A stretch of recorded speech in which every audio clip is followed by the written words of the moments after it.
శ్రీ మహాగణాధిపతయే నమః. శ్రీ గురుభ్యో నమః. కార్తీక మాసం 24వ రోజు. ఈరోజు కూడా కార్తీక స్నానం దానాలు యథావిధిగా చేయాలి. ఈరోజు శివుణ్ణి కానీ విష్ణువుని కానీ అమ్మవారిని కానీ తులసీ దళాలతో పూజిస్తే దారిద్ర్యం తొలగిపోతుంది. నివేదనగా ఎండు ఖర్జూరం పెట్టి దాన్ని ప్రసాదంగా స్వీకరిస్తే మంచిది. ఈరోజు సాలగ్రామం దానం చేస్తే వైకుంఠ ప్రాప్తి కలుగుతుంది. భూదానం చేస్తే కూడా మంచిది. ఈరోజు కథ అంబరీషోపాఖ్యానం. పూర్వం సూర్యవంశంలో అంబరీషుడు అనే గొప్ప రాజు పుడతాడు. ఆయన పుట్టుకతో హరిభక్తి కలవాడు. ఆయన తప్పనిసరిగా ఏకాదశి ఉపవాసం ఉండేవాడు. ద్వాదశి ఘడియలు దాటకుండా భోజనం చేసేవాడు.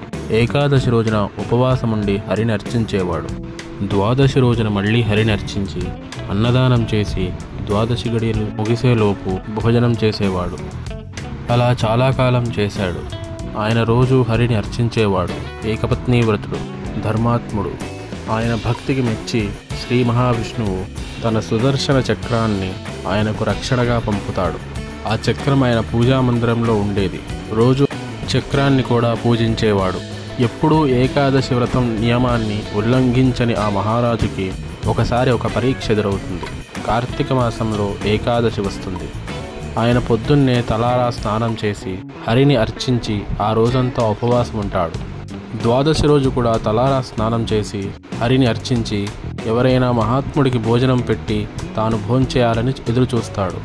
ఇంతలో అక్కడికి దుర్వాస మహర్షి వస్తాడు. అత్రి మహర్షికి అనసూయకి రుద్రాంశతో పుట్టినవాడు దుర్వాసుడు. ఆయన రాగానే అంబరీషుడు ఆయన పాదాలకు నమస్కరిస్తాడు.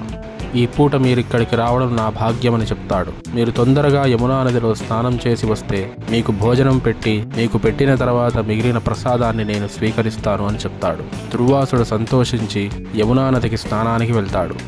దుర్వాసుడు స్నానం చేసి అక్కడే జపం చేసుకుంటూ ఉండిపోతాడు.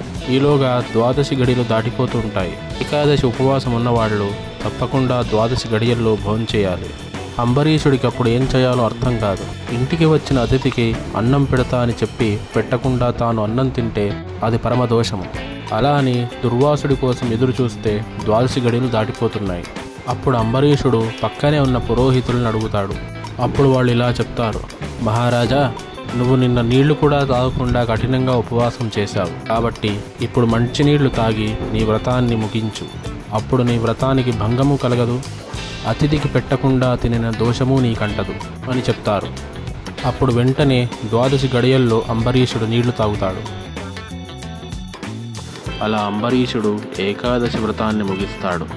దుర్వాసుడు నది నుంచి ఎప్పుడొస్తాడు, వచ్చి ఏం చేస్తాడు, అంబరీషుడిని ఏమని శపిస్తాడు, అంబరీషుడు దుర్వాసుని ఎలా ఎదుర్కొంటాడు లాంటి అంశాలు 25వ రోజు కథలో తెలుసుకుందాం. స్వస్తి.